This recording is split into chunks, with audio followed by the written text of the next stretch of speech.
Alright guys, good morning.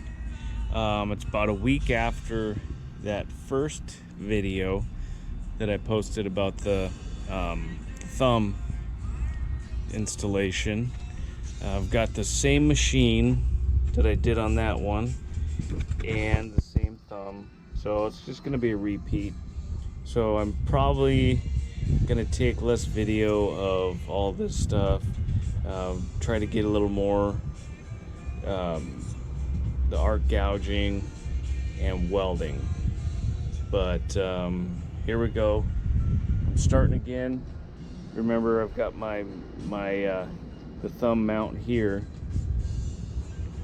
and I needed a minimum half-inch clearance, so I think that's what it was half-inch clearance. So I've got my little trusty little stick there that I use for my string line there. So I'm going to use that, mark it out, and then I'm going to cut the majority of this with the torch, and then I'll come back and clean it up with arc gouge. I'll try to get some extra shots on that, but all right, let me get rolling. All right guys, I'm at the point now that I'm going to do some arc gouging, so I'm going to leave the camera on.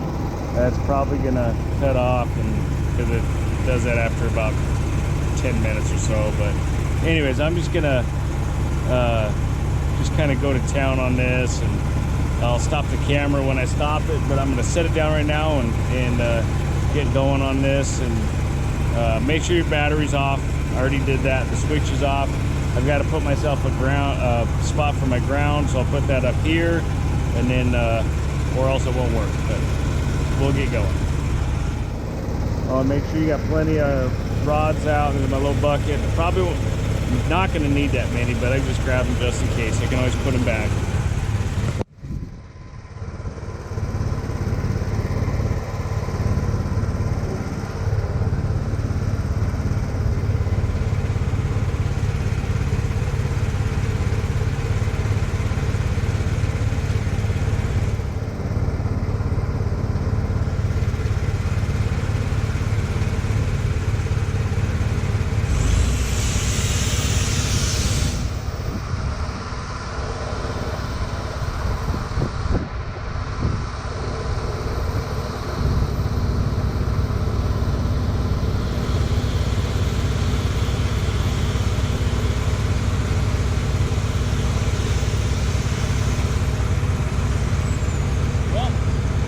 You guys see that?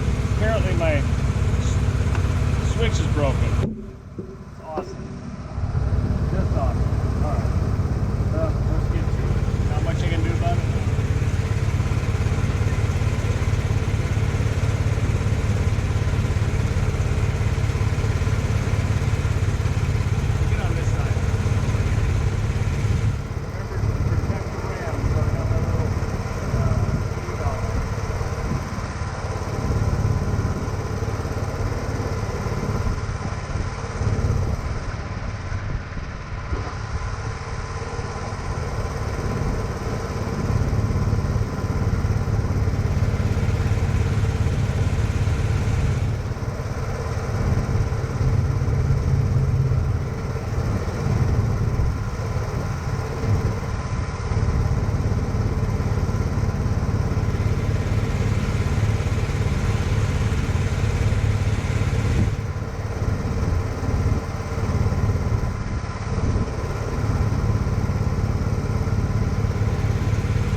see,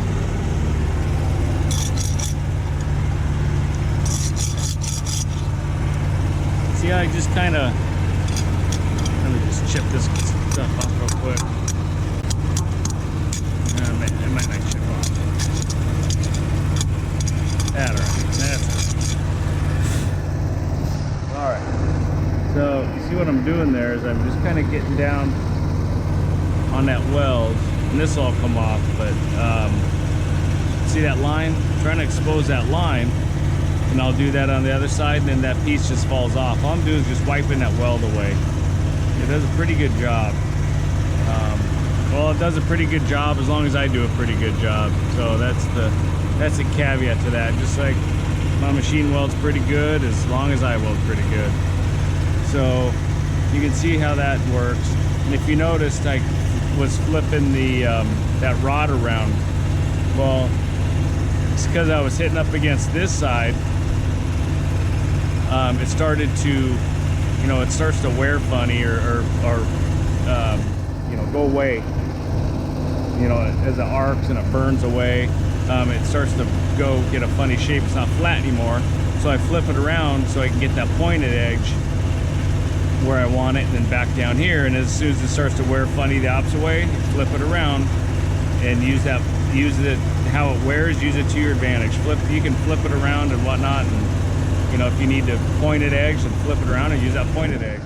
If you want it how it's wearing in that same contour, we'll keep using it like that. But that's that. So I'm gonna turn the camera off, and I'm just gonna get back to this. I'm gonna, as soon as I'm done with all three of these, I'll turn the camera on and we'll discuss a little more. All right, guys. Well, I've got the arc gouging all done. I don't know how my lighting is here. I'm sorry if you get some wind noise. It's pretty windy out right now. I don't know if you saw it when I had the video of me actually doing some of this. But it turned out pretty good. You see how it just kind of wipes everything away. Just kind of, you know, I had those bars here, so I just kind of, well, I torch as low as I can. You guys have seen that. And then I come back with it depending. So if I've got a high side, because my torch was at an angle a little bit, this was a low side and this was a high side. Sometimes I'll take my 3/16 round rod here, of course, and I will kind of dig it and get in there and just cut in kind of here. You can see I got a little deep there. Let me make sure my camera's on. Got a little deep right there, but that's fine. I mean, you don't want to, but so you just kind of cut back here and just kind of find that line. Remember that line I was showing you? Just find that line, and it's pretty well straight. If you could drag your hand, you know. And then on the low side, I used the, all right, let me get my rod bucket out here. Okay, on the low side, I used the flat one. It's 3/16, 5/8, and I lay it flat like this, and just kind of wipe that away. Right, that's what was here, and see, it does pretty good. Yeah. So on these round ones, I use about 225 amps. These are 3/16, so 225 amps, and it just works phenomenal. You might have to adjust your machine, depending, every machine's different. And then these guys, I'm still playing with the amperage. 275 works pretty good, but thinking about going up a little bit in the next one. I don't know. I'm still kind of learning the arc gouging side of things, so we'll learn it together, guys. Don't worry, we'll get through this. Okay, well, let me get this. Let's see, where are we at here? Let me get this, get my coffee out here. Hold on, let me take a drink. Oh, that's good. Always have your hot coffee ready, guys. even if it is 80 degrees out, or I mean 180 degrees. Hot coffee is just good. I mean, tell me otherwise, please. But I know I just love hot coffee. So we'll get this guy on there. Well, actually, I'm gonna clean that up with my broken grinder, and I'm gonna see if I can get a brush kit and kits for this to kind of rebuild these. I have another one, a bigger one, that's got the paddle under here. I think it was like 2 months old, and one of the brushes broke. Yeah, but it's because I dropped it. So be careful with your power tools. Yeah, just be careful, guys. But this guy, trigger seems to work. I mean, obviously it doesn't. You guys saw. So I'm gonna have to change the wire wheel out, and then put the grinding wheel on and clean that up. Then I'll get it marked out, tacked into place, and then I'll mark that guy out, get it tacked into place, and then use this telehandler, this little Gale, I guess Gale is what you call the name of that. I'll move my truck out of the way, of course, and then we'll get it fitted up there. And then once we get it fitted up, I'll come back and we'll get some good welding videos. So I don't know if good welding, but good's good for me. So all right, guys, well, let me get all this done and prepped, ready to go, and I'll see you soon. Hey guys, back real quick. I really didn't eat. I don't eat a lot through the day. I bring snacks, and my wife packs me, enough. She's got me some chips in here and a sandwich, and some that Luna bar. If you guys ever do Luna bars, man, this lemon zest. If you like lemon, oh boy, I tell you what. But that's in there. Oh man, I gotta shut this guy up. And then I got some drinks in here. She always pack drinks. Got some Under Armours and some coconut water. I love coconut water.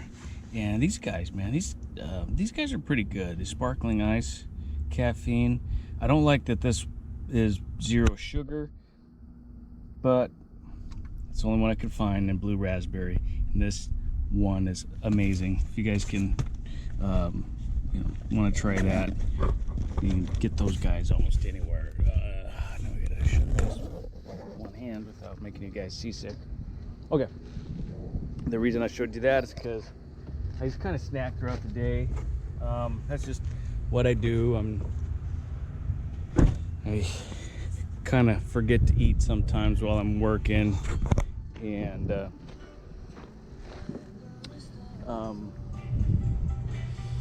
but I'll try to take a break. Try to take a break if you can. Anyways, these Luna bars are awesome. But I just want to show you guys these two. Fruze balls. These ones are peanut butter and jelly. These ones aren't my favorite, but these things are pretty darn good. They have one, it's key lime pie, and those things are amazing. You guys notice a little theme here. I love lemon. The key lime's my favorite one. But Walmart is where get these. Yeah, you can get them at, I think, Target too, but if you guys are looking for some quick energy, and these are vegan. I'm not vegan, but I have to eat gluten-free, unfortunately. So the most delicious breads and wheats and everything else are out of question for me. So, except this isn't a nutrition-based video. We bought some flour from France. Got it on Amazon, but it's from France. and I'm able to eat that flour. Is it the chemicals that the US uses, or the process, or maybe the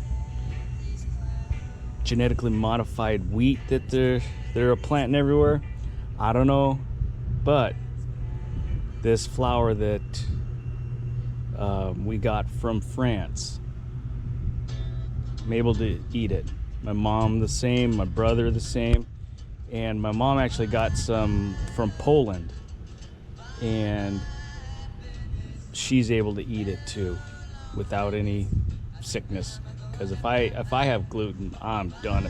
I'm just out of commission, and there's nothing more sometimes that I want. I brought the guys here a dozen donuts this morning, just because, you know, I'm a vendor for them. They give me work, and so say a little thank you. I bring the guys donuts or whatever, and I so wanted to kill that box of donuts, but that box of donuts ended up killing me.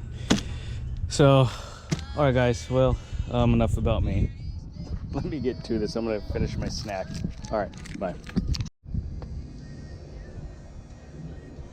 All right, guys. I'm back. Got this all cleaned up and got this hard tacked on. The way I do these, you guys haven't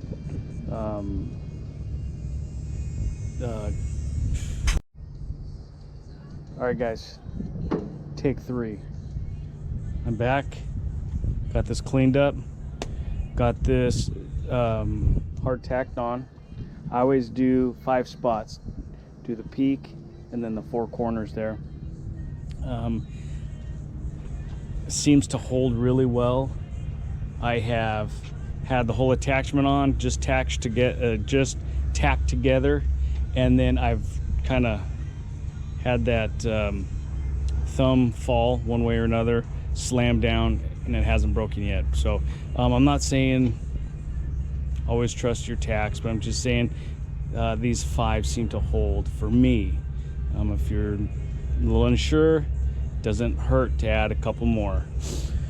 That being said, so I've got this on.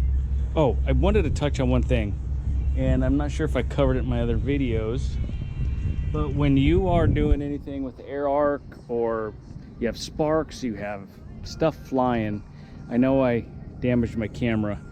I probably can't see it, which is kind of cool. When you have sparks flying, always be aware where they're going. They will sit there and put pock marks, and they will stick all in that glass if you're not careful. I always aim into the bucket. I curl that bucket up and use it as a backdrop, okay? Always shoot your sparks into the bucket if you can. So if not, put up a tarp, something, get a fire blanket and put over the glass, but always do that. Always cover it. Don't shoot it into your truck either. I accidentally did that once, and I've got a berry stuck right in my glass. I don't know how it happened. I didn't think I was using the cutting torch anywhere near close enough. Anywhere near close enough. But it was windy, so that could have helped. I don't know, but saddened me. So let's get back. So these thumb attachments are pretty much all the same that I'm doing. It's 59 3/8 from center pin to the center of this pin. Okay, so what I do is I got this all done where I got this where I want it, and I measure. I find center, and I take that center of that pin and I drop it down here. I usually put my magnets right there and hook my tape measure on the magnet, you know, something like this, you know, measure down, but that way. Transfer my marks up here, and then see, so what I do, then I get it. Let's see if I can do it one-handed, guys. Probably can't do it one-handed. Probably not.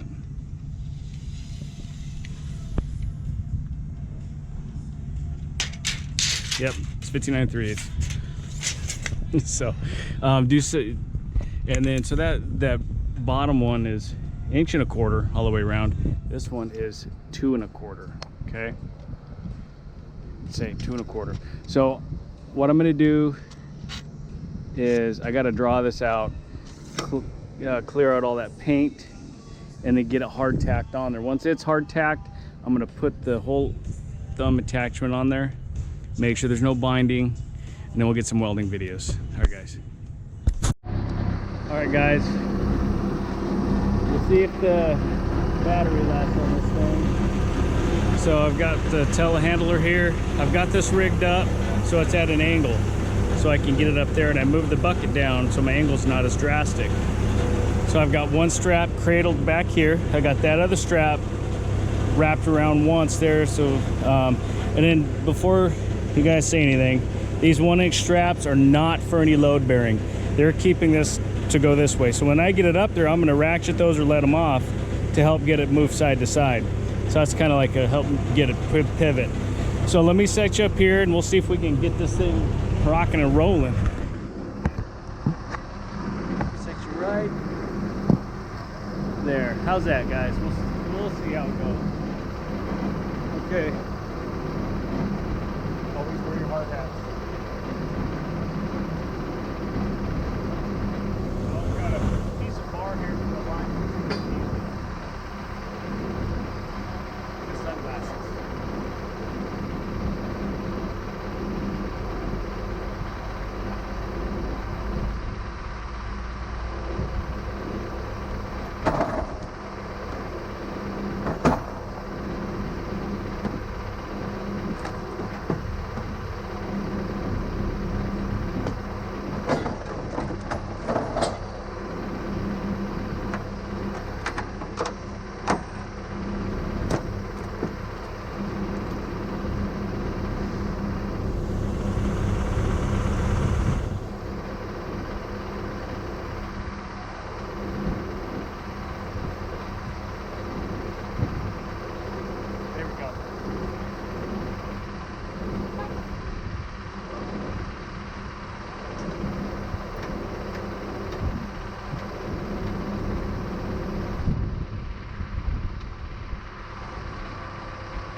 Hey, it's caught.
All right, guys. So just to check how good we are, let me jump up here. So you see how those teeth are hitting? They're all hitting right at the edge there. You see that? They're all the same. So we're not twisted, we're not one way or the other. Everything looks good, doesn't it? All right, guys. So what I'm gonna do is I'm gonna drop this down the rest of the way. Let me rig up the hydraulic ram, and we'll get that set in. All right. All right, guys. Got 18% on my battery. I thought I brought both batteries, but I can't seem to find the other one. So let me go ahead and put this on. At least you can see the installation. I'll try to get some welding in, but I don't know if I'm gonna have quite enough battery life yet. So we'll get to it.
camera's still going.